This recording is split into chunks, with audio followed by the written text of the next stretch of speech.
یہ دکھایا جا رہا ہے کہ بیوی کسی اور کی ہے اور کسی اور سے چکر چل رہا ہے اس کا اور گھر سے بھاگ رہی ہے اور یہ ہو رہا ہے وہ ہو رہا ہے، جو سب کو پتہ ہی ہے کہ کیا ڈراموں میں دکھایا جاتا ہے. یہ ان ڈراموں کے بارے میں نے کہا تھا کہ یہ کلچر کو تباہ کر رہے ہیں. ارطغرل ڈرامے کے بارے میں نے اب تک کوئی بات کہی نہیں ہے، اگر کہی بھی ہے تو یہ اس طرح سے نہیں کہی ہے. تو ارطغرل ڈرامہ کے بارے میں بھی مجھے ضرورت نہیں تھی بات کرنے کی، نہ اپنے کمنٹس جاری کرنے کی، لیکن اس کی وجہ سے مجھے یہ ضرورت پڑ گئی. وجہ اس کی یہ ہے کہ ہمارے ہاں ایک بہت بڑا طبقہ جو اسلام دشمن ہے اس کو اس ڈرامے سے بہت زیادہ تکلیف پہنچ رہی ہے جو ارطغرل ڈرامہ ہے. لہذا بعض حضرات یہ بھی کر رہے ہیں کہ کہیں سے بھی اس ڈرامے کے خلاف کسی کا بھی کوئی بیان ملے تو وہ اٹھا کے وہ اس پہ چسپاں کر رہے ہیں، اس پہ لگا رہے ہیں. تو میرے ساتھ بھی یہی ہوا کہ ایک روایتی ڈراموں کے بارے میں نے ایک بات کہی ہے تو وہ اٹھا کے ارطغرل پہ فٹ کر دیے لوگوں نے، اور یہ تاثر دیا جا رہا ہے کہ یہ ڈرامہ بھی حرام ہے، گناہ کبیرہ ہے. تو میں نہیں کہہ رہا کہ یہ ڈرامہ دیکھنا جائز ہے، لیکن اتنی بات میں وضاحت اس کی ضروری سمجھتا ہوں کہ میرا بیان ارطغرل ڈرامے کے بارے میں نہیں ہے کہ یہ کلچر تباہ کر رہا ہے، بلکہ ارطغرل ڈرامے کے بارے میں جو میں وضاحت کرنا چاہتا ہوں، جو بہت سے بڑے بڑے اسکالرس کی طرف سے بھی وضاحت آ چکی ہے کہ یہ ڈرامہ ارطغرل یہ عام روایتی ڈراموں کی طرح نہیں ہے.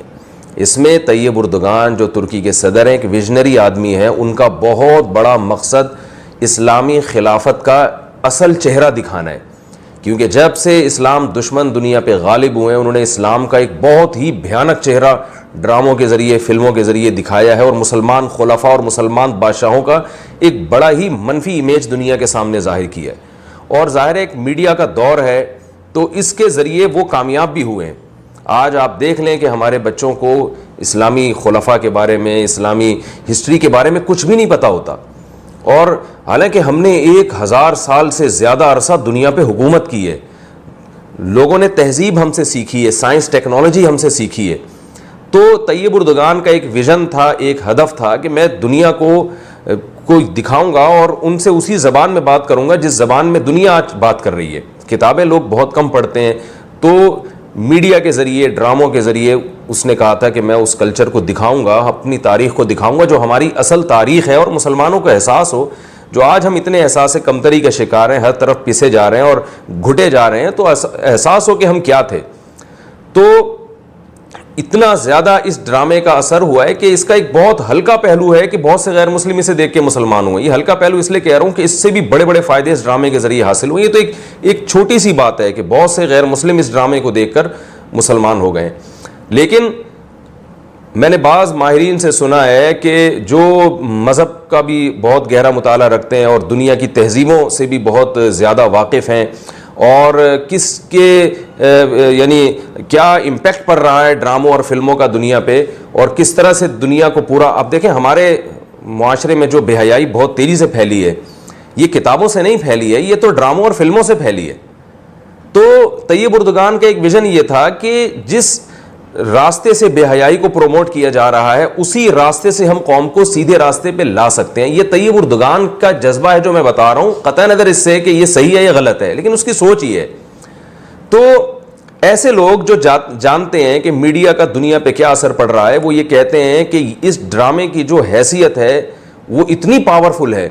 کہ اگر جو اسلام دشمن قوتیں ہیں، آپ ایسے کسی اسلام دشمن کے پیٹھ پہ آپ چھرا گھونپتے تو اسے وہ تکلیف نہیں ہوتی جو اس ڈرامے کے ذریعے، اور جو نظریات کی تبدیلی آ رہی ہے اور ہماری جو ینگ جنریشن ہے اس کو اپنا ماضی پتہ چل رہا ہے کہ کیا ہو رہا ہے، یعنی ہمارا ماضی کیا تھا، اور اس کے جو جذبات بن رہے ہیں وہ اس سے زیادہ یعنی پریشان ہے. تو اس لیے میرا جو بیان ڈراموں کے بارے میں ہوا وہ ارطغرل ڈرامے کے بارے میں بالکل بھی نہیں ہے. باقی علماء کو تحفظات اس لیے ہیں، بہت سے علماء بلکہ اکثریت علماء کی، ہمارے بہت بڑے بڑے دینی ادارے وہ اس ڈرامے کو دیکھنے کو ناجائز کہتے ہیں. اس کی بنیادی وجہ یہ نہیں کہ اس سے کیا کلچر پروموٹ کیا جا رہا ہے، یہ نیگیٹیوٹی پھیلائی جا رہی ہے. اس کی وجہ یہ ہے کہ وہ یہ کہتے ہیں کہ ڈراموں میں ان جو شرعی جو ہے تقاضے ان کو پورا نہیں کیا جاتا، کچھ حیا سوز مناظر ہیں، اور جو ہے اس میں عورتیں بھی ہیں، اور یعنی اس طرح کی باتیں جو علماء بیان کرتے ہیں جس کی بیس پر وہ اس کو ناجائز کہتے ہیں. تو میں بھی جائز ہونے کا فتویٰ نہیں دے رہا، نہ میں یہ آپ کو ترغیب دے رہا ہوں کہ آپ اس ڈرامے کو دیکھیں، لیکن میں یہ ضرور بتا رہا ہوں کہ آپ یہ فرق ضرور کریں کہ میرے بیان کو آپ غلط رخ پہ نہ لے کے جائیں. جو لوگ پہلے سے ڈرامے فلمیں دیکھتے ہیں، جو پہلے سے غلط چیزیں دیکھ رہے ہیں، تو ان کو یہ کہا جاتا ہے کہ بھائی آپ نے اگر دیکھنا ہی ہے تو یہ دیکھ لو, آپ کو کچھ ہسٹری کا پتہ چل جائے گا, آپ کو کچھ اسلامک ہیروز کا پتہ چل جائے گا. تو اس کی مثال ایسے جیسے کسی آدمی سے ہیروئن نہ چھوٹ رہی ہو تو اسے کیا کہا جاتا ہے کہ بھائی تم سگریٹ پہ آ جاؤ, تم سگریٹ پی لو, کم از کم اس سے تو بہتر ہی ہے. تو جو لوگ اس طرح ڈراموں فلموں کے دھتی ہیں, عادی ہیں, ہم ان سے کہتے ہیں کہ بھائی آپ اس کو جو ہے بجائے اس کے کہ آپ انڈین موویز دیکھیں, آپ ہالی ووڈ کی موویز دیکھیں جن کا کوئی ویژن نہیں ہوتا, بلکہ ان کا ویژن یا تو صرف انٹرٹینمنٹ ہے یا غلط ویژن ہوتا ہے, آپ کو غلط میسج دیا جا رہا ہوتا ہے. تو اس سے بہتر نہیں ہے کہ ایک ویژن کو سامنے رکھ کر ایک ڈرامے کو بنایا گیا اور اس میں ہسٹری دکھائی گئی ہے اور اسلامی ہیروز دکھائے گئے ہیں اور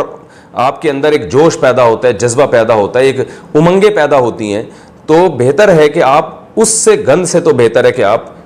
اس طرف آ جائیں. تو اس لیے جو ہے مجھے ضرورت محسوس ہوئی کہ میں اس بارے میں اپنا ایک وضاحتی بیان جاری کروں. میں فتویٰ بہرحال نہیں دے رہا کہ ڈرامہ دیکھنا جائز ہے, کیونکہ علماء کو جو ڈراموں کے بارے میں تحفظات ہیں, لڑکیوں کا, جوان لڑکیوں کا آنا, اور کچھ کہا جاتا ہے کہ اس میں کچھ بعض دفعہ ایسے مناظر آ جاتے ہیں جو غیر شرعی ہیں, تو میں جواز کا فتویٰ تو بالکل نہیں دے رہا, لیکن اتنی بات ضرور ہے کہ وہ نوجوان جو ادھر ادھر کی الٹی سیدھی چیزیں دیکھ رہے ہیں, وہ اگر اس کو اس طرف آئیں گے تو اللہ سے امید ہے کہ شاید وہ بڑی برائیاں ان سے چھوٹ جائیں. تو اس لیے پھر میں وضاحت کر دوں کہ مجھے اس وضاحت کی ضرورت اس لیے پیش آئی کہ میرے جو عمومی ایک طور پر ایک ڈراموں فلموں کے متعلق بیان تھا وہ لوگوں نے اٹھا کے اس پہ چسپا کر دیا, اور مجھے اس بات کا خطرہ ہے کہ کلمۃ حق ارید بہا الباطل, بعض دفعہ بات ٹھیک ہوتی ہے لیکن ارادے ٹھیک نہیں ہوتے. تو جنہوں نے میرا بیان ارطغرل ڈرامے کے خلاف فٹ کیا ہے, ڈراموں کے متعلق جو میرا بیان تھا, تو شاید ان کی بات ٹھیک ہے مگر ان کی نیتیں ٹھیک نہیں ہیں, کیونکہ ان کا یہ جو ارطغرل ڈرامے سے بائیکاٹ کا جو بنیادی مقصد ہے وہ مقصد ٹھیک نہیں ہے. وہ مقصد جو ہے جیسے کوئی شخص بیان کر رہا ہو کہ جو ہے وہ بے حیائی اسلام میں جائز نہیں ہے اور چوری اسلام میں جائز نہیں ہے اور دوسرے کا حق ادا کرنا واجب ہے, تو آپ اس کو اپنے مفاد میں تو استعمال کر رہے ہیں, لیکن خود آپ لوگوں کے کروڑوں روپے کھا کے بیٹھے ہوئے ہیں, تو اس وقت آپ بیان نہیں چلاتے. لیکن آپ نے کسی سے اپنے پیسے لینے تو اس وقت آپ وہ بیان چلا رہے ہیں, خود لوگوں کے پیسے نہیں دے رہے. تو یہاں کہا جائے گا بھائی آپ بات تو ٹھیک ہے لیکن آپ کی نیتیں ٹھیک نہیں ہیں, آپ کا مقصد برائی کو ختم کرنا نہیں ہے, آپ کا مقصد اپنے ذاتی مفاد حاصل کرنا ہے. تو یہاں بھی کچھ ایسا ہی لگتا ہے کہ میرا جو بیان ڈراموں کے خلاف تھا وہ چلانے سے مقصد جو شوبز کی دنیا میں جو بے حیائی ہو رہی ہے اس سے روکنا مقصد نہیں ہے, اس ڈرامے پہ پابندی لگوانا مقصد ہے کہ اس سے چونکہ لبرل لوگوں کی جڑیں کمزور ہو رہی ہیں اور لبرلزم کے خلاف ایک بہت بڑی تحریک کھڑی ہو رہی ہے, تو اس وقت میرے ایک صحیح بیان کو غلط مقصد سے اور غلط نیت سے چلایا جا رہا ہے. اس کی وضاحت میں